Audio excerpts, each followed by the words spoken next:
Everyone, welcome to disabilities and associated subjects. मेरा नाम है श्रुति गुप्ता और आज हम physiology of hearing and balance के बारे में पढ़ेंगे। मैं ऑलरेडी 3 पार्ट बना चुकी हूँ जहाँ पे मैंने आउटर, मिडल और इनर ईयर के बारे में पढ़ाया है। और आज हम जानेंगे कि कैसे हियरिंग होती है ना, कानों के इन तीनों पार्ट के थ्रू कैसे हम सुनते हैं, कैसे समझते हैं चीज़ों को, तो कैसे ये वर्क करता है। मैं आपसे रिक्वेस्ट करूँगी कि इस वीडियो को देखने से पहले अगर आप उन तीनों वीडियोस को देख लेते हैं तो आपको ज़्यादा बेहतर तरीके से समझ में आएगा।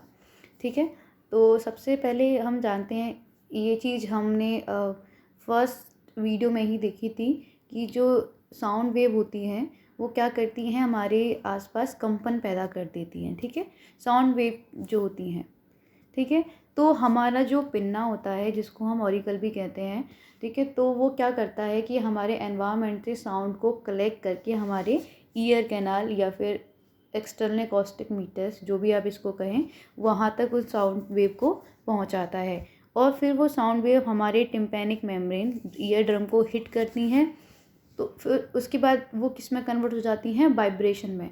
तो साउंड वेव टिम से हिट करने के बाद वाइब्रेशन फॉर्म में कन्वर्ट हो जाती हैं और फिर वो ऑसिकल्स को वाइब्रेट करते हुए मिडिल ईयर तक पहुंचती हैं, जहाँ पर वो ऑसिकल्स जब वो वाइब्रेट करती हैं तो स्टेपीज़ की जो फुट प्लेट होती है, जो बेस वाला पार्ट होता है, वो ओवल विंडो को हिट करता है ना। हमने इनर ईयर में मिडिल ईयर में पढ़ा था कि जो आपकी स्टेपीज़ की जो फुट प्लेट होती है वो ओवल विंडो से जुड़ी हुई होती है। तो जब फुट प्लेट भी वाइब्रेट करती है तो वो ओवल विंडो को हिट करती है, जिससे कि कॉक्लिया में जो फ्लूइड होता है ना, एंडोलिम्फ और पेरिलियम, वो भी मूव करने लगता है।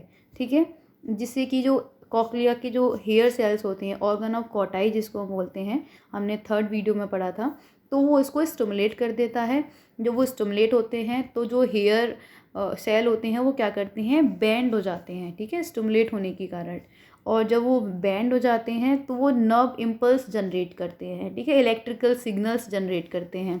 तो वो जो इलेक्ट्रिकल सिग्नल्स हैं फिर वो आपके नेटिव नर्व के थ्रू, आपके या फिर 8th क्रेनियल नर्व के थ्रू, और जिसका नाम मैंने आपको लास्ट वीडियो में बताया था कि वेस्टिब्यूलर कॉक्लियर नर्व भी जिसको कहते हैं, उसके थ्रू वो सेरिब्रम के मेडुला तक पहुंचते हैं सिग्नल्स। ठीक है, जहाँ पे उसको कॉम्प्रहेंड किया जाता है, जहाँ पे अंडरस्टैंड किया जाता है कि क्या कहा गया है। ठीक है, और आप वही चीज़ समझते हैं जो आपने पहले लर्न की होती है। ठीक है, जैसे कि आपको हिंदी आती है और कोई हिंदी में बात करेगा तो आपको वो समझ आएगा, लेकिन कोई अगर आपको तमिल नहीं आती है, कोई तमिल में बात करेगा तो आपको साउंड तो जाएगा पर आप उसको कॉम्प्रिहेंड नहीं कर पाएंगे, आप उसको अंडरस्टूड नहीं कर पाएंगे।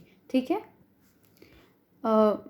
ये स्ट्रक्चर है कैसे सेमीसर्कुलर कैनाल होती हैं, वेस्टिब्यूल होते हैं, कॉक्लिया होता है।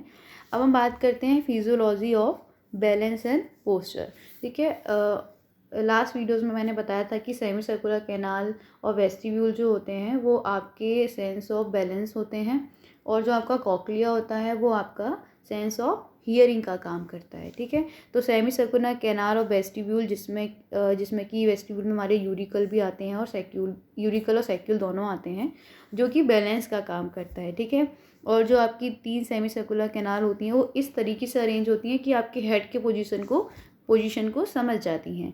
ठीक है, और आपकी जब हेड की पोजीशन चेंज होती है तो जो सेमी सर्कुलर कैनाल और फ्लूइड के अंदर जो सेमी सर्कुलर कैनाल और जो वेस्टिब्यूल के अंदर जो फ्लूइड होता है वो भी मूव करने लगता है। जब फ्लूइड मूव करता है तो उनके अंदर जो हेयर सेल्स होते हैं, ठीक है, हेयर सेल्स मैंने आपको बताया था यूट्रिकल में भी प्रेजेंट होते हैं, सैक्यूल में भी प्रेजेंट होते हैं, और आपके एम्पुला में भी प्रेजेंट होते हैं। यूट्रिकल और सैक्यूल तो वेस्टिब्यूल का पार्ट है और एम्पुला जो है वो सेमी सर्कुलर कैनाल का पार्ट है। तो उसमें जो hair cells sensory receptor present होते हैं वो भी क्या करते हैं, स्टिमुलेट हो जाती हैं और बैंड करते हैं।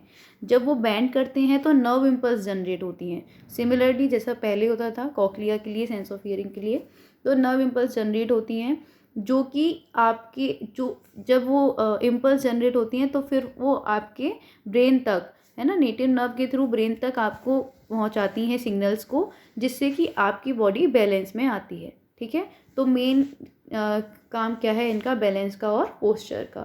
ठीक है, जैसे मान लीजिए आप बैठे हुए हैं और आपको खड़ा होना है, तो आप अपने हेड को और बॉडी को मूव करेंगे, तो जो अब आप जब उसको मूव करेंगे तो आपका जो सेमिसर्कुलर कैनाल और जो आपके वेस्टिब्यूल उसमें फ्लूइड होगा वो भी मूव करेगा, हेयर सेल्स बेंड करेंगे, फिर वो सिग्नल्स पहुंचाएंगे ब्रेन को, ठीक है, कि कैसे आपको बैलेंस बनाना है, ठीक है। इस तरीके से ये वर्क करता है। और आपने देखा होगा कि कई सारे पेशेंट्स होते हैं जिनको चक्कर की प्रॉब्लम होती है, कि उनको बार बार चक्कर आते हैं, वो गिर जाते हैं, तो उनको ईएनटी के पास भेजा जाता है, उनके ऑडिटरी टेस्ट कराया जाता है कि कहीं उनके जो हेयर सेल्स है वो डैमेज तो नहीं हो गए हैं, ठीक है, बैलेंस का जो काम करते हैं, ठीक है। कभी कभी पेशेंट को समझ नहीं आता है कि हमें चक्कर आ रहे हैं, तो हमें दिमाग के डॉक्टर की बजाय ईएनटी के पास क्यों भेजा है, तो उनको समझाना पड़ता है कि जो बैलेंस करने का जो फ्लूइड होता है वो हमारे कानों में होता है, इसलिए हम ईएनटी को दिखाते हैं।